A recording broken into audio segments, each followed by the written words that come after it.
UP और उत्तराखंड की खबरों के लिए एबीपी गंगा को सब्सक्राइब करें और बेल आइकन दबाएं। तो सबसे पहले आपको बताते हैं आज की प्राइम खबरें।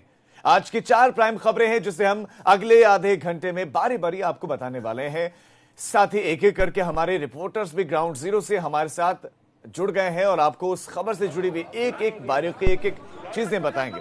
सबसे पहले आपको बताएंगे चित्रकूट के हैवान जेई जूनियर इंजीनियर पर आज एबीपी गंगा क्या बड़ा खुलासा करने जा रहा है। दूसरी बड़ी खबर यह है कि दिल्ली के निजामुद्दीन से गिरफ्तार 2 आतंकी आज यूपी एटीएस और स्पेशल सेल के कटघरे में होंगे और उनसे पूछताछ होगी, जिसमें वो हो सकता है कि यूपी कनेक्शन उनका उजागर हो जाए, वो सामने आ जाए। इसके अलावा आज से प्रदेश में कोरोना सैंपलिंग के अभियान का दूसरा चरण शुरू होने वाला है। लिहाजा एबीपी गंगा की सभी से अपील है कि आप भी अपना कोरोना टेस्ट जरूर करवाएं, जिससे आप भी निश्चित हो जाएं। साथ ही सरकार को भी प्रदेश में कोरोना के आंकड़ों का अपडेट मिले। इन सब के अलावा आज बात होगी मुख्यमंत्री योगी के उस कार्यक्रम की जहां पर मुख्यमंत्री योगी मुख्य अतिथि के तौर पर पहुंचने वाले हैं। जी हां, आज लखनऊ विश्वविद्यालय का शताब्दी समारोह है, लिहाजा इस मौके पर सीएम कार्यक्रम में शिरकत करेंगे। तो इन सभी खबरों को तफसील से आपको बताते हैं और हमारे संवाददाता हमारे साथ जुड़े, सीधा संवाददाताओं से ग्राउंड अपडेट लेते हैं। लेकिन सबसे पहले अगर हम बात करें तो जेई पर सबसे बड़ा खुलासा होगा। जेई केस में सबसे बड़ा खुलासा करेंगे हमारे संवाददाता मोहम्मद मोइन जो हमारे साथ जुड़े हुए हैं। मोहम्मद मोइन इस पर खुलासा करेंगे। मोइन, आप ही के पास आना चाहता हूं। सीबीआई जांच की सीबीआई की टीम की बात करें तो सीबीआई की टीम पहुंची हुई है वहां पर। सीबीआई की टीम ने रिमांड की मांग की है, इस पर भी हम आराम से बात करेंगे। मोइन, मैं आपके पास लौट रहा हूं, लेकिन सबसे पहले अभी अमरोहा की कुछ तस्वीरें आई हैं। अमरोहा की तस्वीरों का जिक्र करते हैं। यहां पर रामलीला ग्राउंड उस वक्त जंग का अखाड़ा बन गया जब 6 से ज्यादा युवकों के बीच में जमकर लात घूंसे चले और अब युवकों की मारपीट का वीडियो सोशल मीडिया पर वायरल हो रहा है। बताया जा रहा है कि गाना बजाने को लेकर युवकों के बीच में विवाद हुआ था। हम हमारे संवाददाता के पास जाएंगे जो बहुत महत्वपूर्ण खबर है उस पर अपडेट लेंगे, लेकिन उससे पहले जो तस्वीरें आई थी हमने ये तस्वीरें आपको दिखाना चाहते हैं। ये तस्वीरें रामलीला ग्राउंड की है। पहले आप इन तस्वीरों को देख लीजिए, उसके बाद हम बड़ी खबरों पर विस्तार से चर्चा करेंगे। रामलीला ग्राउंड में सोशल डिस्टेंसिंग, मास्क, कोरोना, ये सब बहुत दूर की बात है। यहाँ तो आपस में ये लोग भिड़ गए, ये जंग का अखाड़ा बन गया। लात घूसे जमकर चले, एक दूसरे पर जमकर लात घूसे यहाँ पर चले, आपस में भिड़ते हुए युवकों को आप देखिए। ये बदतमीजी नहीं होनी चाहिए किसके साथ में। अरे आप लोग इस तरीके से हंगामा करेंगे तो बताइए क्या होगा। अरे शांति से काम लीजिए आप लोग। रामलीला ग्राउंड में सिर्फ गाने बजाने को लेकर विवाद हुआ। उसके बाद क्या हुआ आप तस्वीरों में देख रहे हैं। उसके बाद एक दूसरे के साथ मारपीट चल रही है और खासतौर पर एक युवक को ज्यादा पीटा जा रहा है। एक युवक पर पूरा का पूरा एक गुट हावी दिखाई दे रहा है और पीटते हुए आगे बढ़ रहे हैं और पीछे से लोग आए जा रहे हैं। उसके बाद जो दूसरा पक्ष है वो भी आता है और गाने बजाने को लेकर ही लात घूसे चले हैं।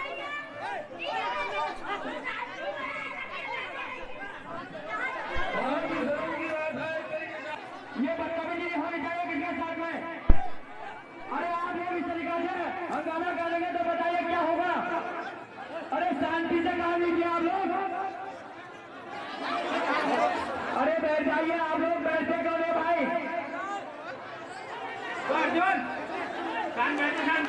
गाने बजाने को लेकर विवाद हुआ था।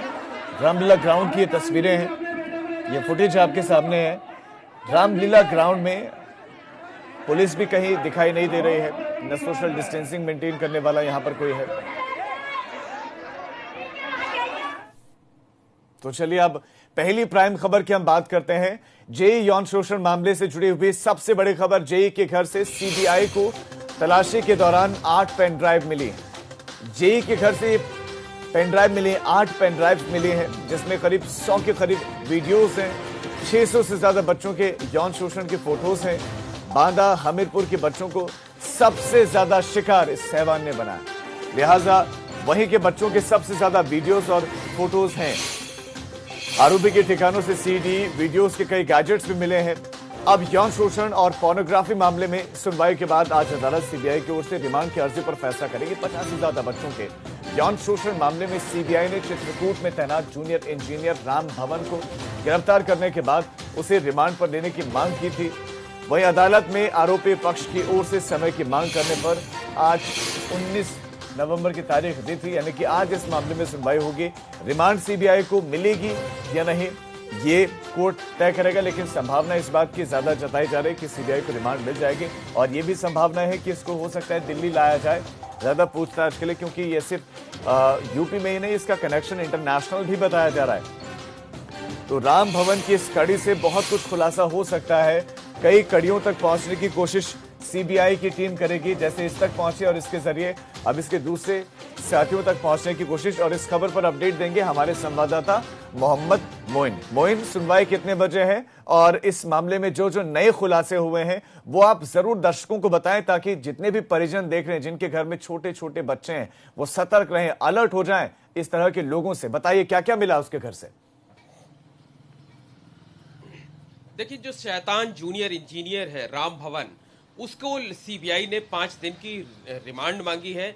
बांदा कोर्ट में अर्जी दाखिल की थी। कल इस मामले में सुनवाई होनी थी, लेकिन राम भवन की तरफ से उसके वकील ने यह कहा कि उसने कागजात पूरी तरह से पढ़े नहीं हैं, इसलिए उसको कुछ मोहलत दी जाए। दरअसल वो मामले को लटकाना चाहता था, लेकिन कोर्ट ने सिर्फ 24 घंटे की मोहलत दी। आज दोपहर 12 बजे के आसपास सुनवाई होगी और ज्यादा संभावना इस बात की है कि कोर्ट 5 दिनों की जो रिमांड की अर्जी है सीबीआई की, उसको मंजूर कर लेगी। उसके बाद सीबीआई उसको चित्रकूट, बांदा और हमीरपुर या आसपास के जो अन्य जिले हैं जहां से सीबीआई को क्लू मिले हैं, उन जगहों पर लेकर के जाएगी, वो जगह देखेगी।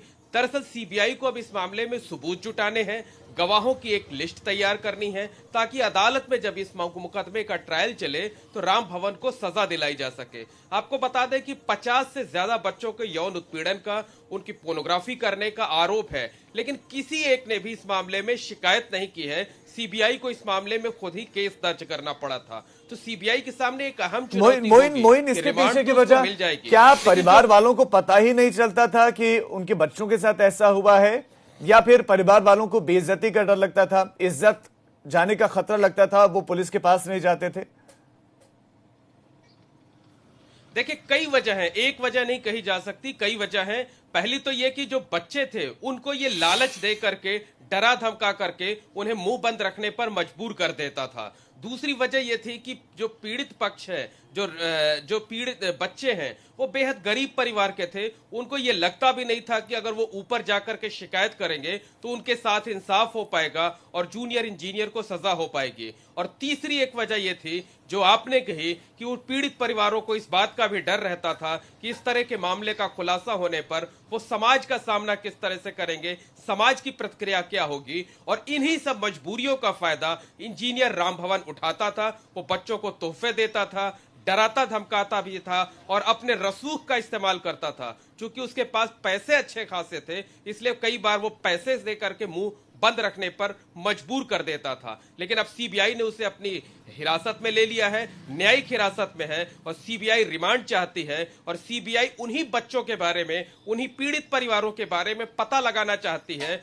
जिनका यौन शोषण उसने किया, जिन बच्चों की अश्लील क्लिप तैयार की। और सीबीआई की पूरी कोशिश होगी कि उन परिवारों से शिकायत ली जाए, ताकि जब मुकदमा कोर्ट में चले तो इसके खिलाफ सबूत हो, गवाह हो, पीड़ित खुद सामने आए और जूनियर इंजीनियर राम भवन को सजा भी दिलाई जा सके। जी मोइन, आप नजर बनाए रखें इस खबर पर, अपडेट्स के लिए आपके पास आते रहेंगे। फिलहाल आपका इस तमाम जानकारी के लिए बहुत शुक्रिया। तो सभी परिजन इस खबर को देखने के बाद अलर्ट हो जाएं, सतर्क हो जाएं। और अब बात करते हैं दिल्ली के सराय काले खां से गिरफ्तार किए गए आतंकियों के बारे में। दिल्ली से गिरफ्तार किए गए दोनों संदिग्धों से पूछताछ की जाएगी आज। यूपी एटीएस की टीम दिल्ली स्पेशल सेल के साथ मिलकर संदिग्ध आतंकवादियों से पूछताछ करेंगे। इस पूछताछ में कई बड़े खुलासे होने की संभावना है। जांच एजेंसीज दोनों संदिग्धों से यूपी कनेक्शन और उनके मूवमेंट पर जानकारी जुटाने की कोशिश करेगी। यूपी कनेक्शन, यूपी में क्या कोई और भी इनके साथ है? यूपी में मददगार इनके कौन कौन है? यूपी में क्या किसी तरह की कोई प्लानिंग थी? यूपी में कब से थे, कब तक रहने का, फिर यहां पर क्या क्या सेटअप करने की तैयारी थी? इस तरीके बहुत सारे सवालों के जवाब तलाशना चाहेगी इनसे एटीएस। तो आज आतंकी राज उगलेंगे और दोनों ही संदिग्धों से यूपी एटीएस पूछताछ कर सकती है। आज पूछताछ करेगी और कई बड़े खुलासे होने की संभावना है। 17 तारीख को 17 नवंबर को यानी कि अब से 2 दिन पहले ये गिरफ्तारी हुई। दिल्ली के सराय काले खां से ये पकड़े गए। उसके बाद अब यूपी एटीएस स्पेशल सेल इनसे पूछताछ करने वाली है, क्योंकि ये यूपी में थे, ऐसा बताया जा रहा है। तो यूपी एटीएस इनसे पूछताछ करेगी। ये बहुत महत्वपूर्ण खबर है और इस खबर पर बलराम पांडे हमारे संवाददाता ज्यादा जानकारियां देंगे। बलराम, यूपी एटीएस की टीम क्या दिल्ली पहुंच गई है, और दिल्ली पहुंच गए हैं तो कब तक पूछताछ करेगी? क्या क्या वो कौन कौन से सवाल होंगे जो आतंकियों के समक्ष रखे जा सकते हैं, इनसे पूछे जा सकते हैं?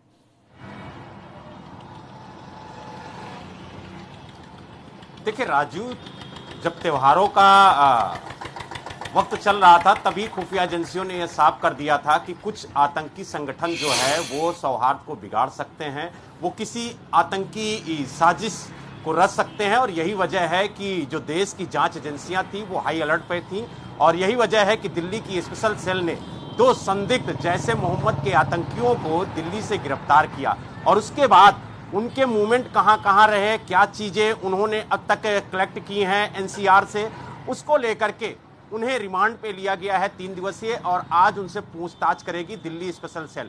और यही वजह है कि यूपी एटीएस भी आज उनके साथ पूछताछ करेगी और ये जानने की कोशिश करेगी कि आखिरकार उनके दिल्ली मूवमेंट से पहले क्या उत्तर प्रदेश में किन्हीं जिलों में मूवमेंट था, और अगर था तो वो वहां पर क्या क्या कर रहे थे। कई ऐसे सवाल हैं जो आज यूपी एटीएस इन दोनों संदिग्ध आतंकियों से पूछताछ करेगा। लेकिन हम आपको पॉइंटर्स अगर बताएं कि किन बिंदुओं पर यूपी एटीएस सबसे ज्यादा पूछताछ कर सकती है, तो सबसे पहले अगर हम बात करें जैसे मोहम्मद के सरगना अजहर मसूद की, तो 1994 में जब उसको छुड़ाने की साजिश रची गई थी तो कहीं ना कहीं सहारनपुर का भी नाम उस साजिश में शामिल हुआ था कि वहां से भी साजिश रची गई थी। तो कहीं ना कहीं जो पश्चिमी उत्तर प्रदेश का कनेक्शन है जैसे मोहम्मद से, उस पर भी यूपी एटीएस बात करेगी। साथ ही इन दोनों आतंकियों के पास यानी अब्दुल लतीफ और मोहम्मद अशरफ के पास जो मोबाइल बरामद हुए हैं उसमें लगभग 150 नंबर सेफ हैं, जिसमें से 35 से ज्यादा नंबर पाकिस्तानी लोगों के हैं, और उसमें कई जैसे मोहम्मद के जो आतंकी हैं उनके नंबर सेफ है। तो अब इन आतंकियों का पाकिस्तानी कनेक्शन क्या है, इस पर भी जांच की जा रही है। और यही वजह है कि इन दोनों के जो फोन हैं उनको फॉरेंसिक लैब भेजा गया है ताकि सच्चाई सामने आए। लेकिन सबसे बड़ा जो खुलासा एबीपी गंगा करने जा रहा है राजीव, अपने दर्शकों को बताने जा रहा है कि आखिरकार इनका यूपी कनेक्शन क्या है। तो इनके पास सोशल मीडिया के जरिए कुछ फोटोग्राफ्स कानपुर के आए हैं, जिसको लेकर के ये जांच की जा रही है कि आखिरकार जिस सोशल मीडिया के प्लेटफॉर्म से इनके पास कुछ फोटोग्राफ्स भेजे गए हैं वो किसके हैं। शुरुआती जांच में जानकारी मिली है कि जो सोशल मीडिया पे अकाउंट बना है वो महिलाओं के नाम से बना है, और यही वजह है कि अब दिल्ली स्पेशल सेल और यूपी एटीएस इनसे जानकारी लेगी कि वो कौन महिलाएं हैं या वो फेक आईडी बनाई गई है। बलराम, आप नजर बनाए रखें इस घटना पर। तो बहुत महत्वपूर्ण बातें उजागर हो सकती हैं, राज खुल सकते हैं, और इस खबर पर नजर बने हुए से जुड़ी हुई जितनी भी अपडेट्स आएंगी हम आपके समक्ष रखेंगे। आज से यूपी में कोरोना सैंपलिंग के अभियान का दूसरा चरण शुरू होगा। आज से शुरू होकर 30 नवंबर तक यह चरण चलेगा। 19, 20 और 21 तारीख को शहर के मलिन बस्तियों में और 22 तारीख को अस्थायी या अस्थायी जेल में सैंपलिंग की जाएगी। 23 तारीख की बात करें तो 23 तारीख को बाल सुधार गृह, बालिका सुधार गृह में सैंपलिंग का काम होगा। 24 को वृद्धाश्रम और नारी निकेतन में कोरोना के सैंपल्स लिए जाएंगे। 25 को रेहड़ी पटरी के दुकानदारों के सैंपल लिए जाएंगे। 29, 30 को बाजारों में रैंडम सैंपलिंग की जाएगी। तो आज से एक और चरण शुरू हो रहा है, ये दूसरा चरण है। हमारे संवाददाता नितिन उपाध्याय इस खबर पर और ज्यादा और डिटेल जानकारियां देंगे। नितिन, दूसरे चरण में पूरे प्रदेश में क्या क्या होगा, लगभग कितने लोगों के सैंपल लिए जाने की कोशिश करेगी टीम?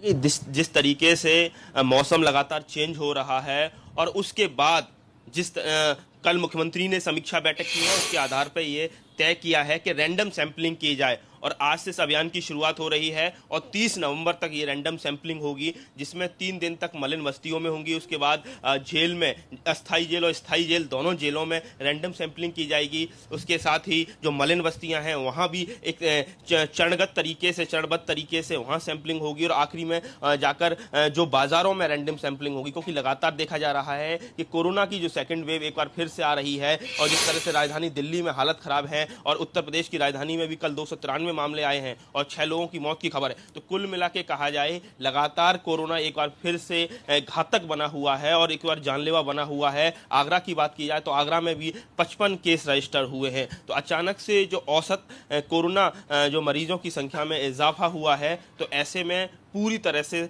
सरकार सतर्क है और टीम 11 के साथ मुख्यमंत्री ने जो मीटिंग ली है उसके आधार पर फीडबैक लेकर स्वास्थ्य विभाग ने बड़े स्तर पर रैंडम सैंपलिंग कराना की जो शुरुआत है वो आज से कर दी है।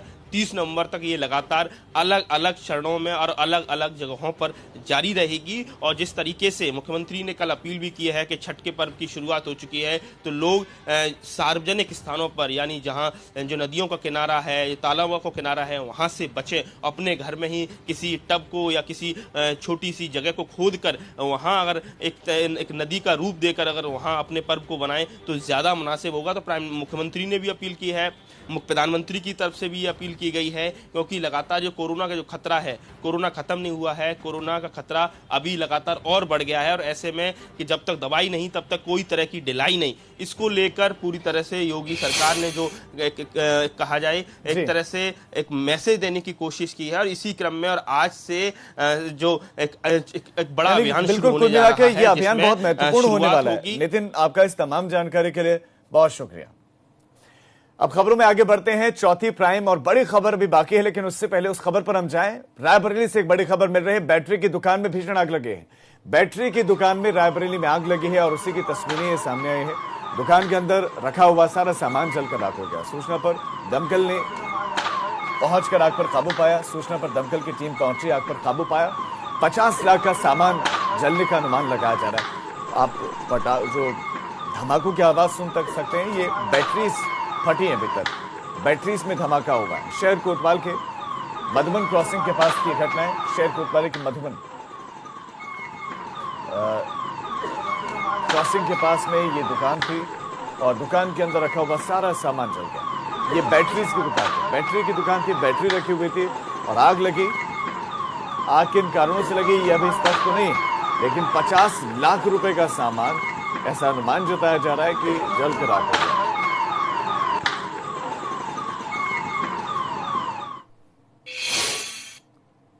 और अब बात करते हैं सीएम योगी से जुड़े हुए कार्यक्रम की। सीएम योगी आज लखनऊ विश्वविद्यालय के शताब्दी वर्ष समारोह कार्यक्रम में शिरकत करेंगे और उद्घाटन करेंगे। इस दौरान deputy CM doctor Dinesh Sharma भी मौजूद रहेंगे। सुबह 11 बजे कार्यक्रम होगा। वहीं आने वाले 25 नवंबर को विश्वविद्यालय के समापन समारोह में वर्चुअली पीएम मोदी भी जुड़ेंगे, जिसमें हो सकता है कि वो केंद्रीय विश्वविद्यालय का दर्जा देने का ऐलान कर सकते हैं। समापन कार्यक्रम में रक्षा मंत्री राजनाथ सिंह, जो कि सांसद भी हैं लखनऊ से, राजनाथ सिंह और मुख्यमंत्री योगी भी पहुंचेंगे। तो लखनऊ यूनिवर्सिटी का कार्यक्रम है, शताब्दी वर्ष, और इस मौके पर मुख्यमंत्री मौजूद रहेंगे, डिप्टी सीएम मौजूद रहेंगे, तमाम दूसरी गणमान्य हस्तियां मौजूद रहेंगी और इस समारोह को मनाया जा रहा है। उद्घाटन होगा, deputy CM doctor Dinesh Sharma मौजूद रहेंगे और 11 बजे ये कार्यक्रम शुरू होगा, बताया जा रहा है। हमारे संवाददाता शैलेश अरोड़ा इस खबर पर ज्यादा जानकारी देंगे। शैलेश, एक बहुत बड़ा दिन और वाकई लखनऊ यूनिवर्सिटी के लिए बहुत बड़ा दिन है। क्या कार्यक्रम 11 बजे शुरू होगा, क्या क्या कार्यक्रम होगी, कौन कौन सी बड़ी हस्तियां हमें एक मंच पर आज दिखाई देने वाली है लखनऊ में? बिल्कुल निश्चित रूप से राजीव, ये बहुत बड़ा दिन है आज लखनऊ विश्वविद्यालय के लिए ही नहीं, पूरी राजधानी के लिए, पूरे प्रदेश के लिए, क्योंकि ये पूरे देश का 11वां विश्वविद्यालय है जो अपना शताब्दी वर्ष मना रहा है इस समय। और मुख्यमंत्री के कार्यक्रम को लेकर आप देख सकते हैं किस तरह से यहाँ पर कड़ी सुरक्षा व्यवस्था कर दी गई है। मुख्यमंत्री 11 बजे यहाँ पर आएंगे और इस शताब्दी वर्ष समारोह का यहाँ पर उद्घाटन करेंगे। उनके साथ में deputy CM doctor Dinesh Sharma मौजूद रहेंगे। और अगर हम बात करें शताब्दी वर्ष के आयोजनों को लेकर, तो देखिए यहाँ पर अगले एक हफ्ते तक जो समारोह चलेगा उसमें फिल्म जगत से लेकर कवि, साहित्यकार, तमाम दिग्गज हस्तियां शामिल होंगी और 25 तारीख को जब समापन समारोह मनाया जाएगा तो देश के प्रधानमंत्री नरेंद्र मोदी भी इसके साक्षी बनेंगे, इसके गवाह बनेंगे इस समारोह के, इस शताब्दी वर्ष के। और निश्चित रूप से ये माना जा रहा है कि विश्वविद्यालय को बड़ी सौगात भी मिल सकती है। बहरहाल हमारे साथ में इस समय लखनऊ विश्वविद्यालय के प्रवक्ता और यहाँ के एशियन इंडियन हिस्ट्री विभाग के शिक्षक डॉक्टर दुर्गेश श्रीवास्तव भी मौजूद है। हम उनसे सीधे बात करेंगे, जानेंगे क्या क्या आज आयोजन रहेंगे। सर, पहले तो आपसे जानना चाहेंगे, विश्वविद्यालय के लिए एक बड़ी उपलब्धि है, आप भी हिस्सा हैं इस विश्वविद्यालय का, क्या कहेंगे? ये हमारे लिए अत्यंत गौरव का समय है। इस समय देश के चुनिंदा विश्वविद्यालयों में से लगभग 11 विश्वविद्यालयों ने अपने शतक पूरे किए हैं, जिसमें से हमारा लखनऊ विश्वविद्यालय है और हम लोग इस क्षण के भागीदार हैं। हमारे लिए अत्यंत हर्ष और गर्व का विषय है। लखनऊ विश्वविद्यालय ने अतीत से लेकर अब तक कई आयाम स्थापित किए हैं। सर, आज के कार्यक्रम की अगर बात करें, कौन कौन रहेगा मुख्यमंत्री जी के साथ मंच पर? आज मंच पर माननीय मुख्यमंत्री जी हैं, माननीय उप मुख्यमंत्री जी, शिक्षा मंत्री जी और हमारे कुलपति जी रहेंगे मंच पर। ये हमारा उद्घाटन शुभारंभ सत्र है जो 11 से 12 चलेगा। उसके बाद में 2:30 बजे से लिटरेरी फेस्ट है और शाम को हमारा सांस्कृतिक संध्या है जिसमें मालिनी अवस्थी जी का कार्यक्रम है, वो भी यहाँ की छात्रा रही हैं। सर, इस एक हफ्ते के दौरान जब समापन समारोह होगा तो वो किस तरह से भव्य होगा? प्रधानमंत्री जी रहेंगे, उस पर क्या मुख्य आयोजन विश्वविद्यालय के किए जा रहे हैं? जो समापन समारोह है वही हमारा स्थापना दिवस है। 25 नवंबर ही हमारा स्थापना दिवस है। उस दिन हमारे बीच में वर्चुअल रूप से माननीय प्रधानमंत्री जी यानी कि कुल मिलाकर जो हमको संबोधित करेंगे। हमारे लिए अत्यंत गौरव का विषय है कि इस शताब्दी वर्ष में शैलेश कई दिनों तक यानी कि कुल मिलाकर कार्यक्रम चलने वाला है। फिलहाल आपका इस तमाम जानकारी के लिए बहुत शुक्रिया। प्रधानमंत्री नरेंद्र मोदी भी कुछ दिन के बाद जब स्थापना दिवस मनाया जाएगा उस दिन जो है वर्चुअली कार्यक्रम से जुड़ेंगे और आज मुख्यमंत्री मंच पर मौजूद रहेंगे। अब एक बहुत छोटा सा ब्रेक।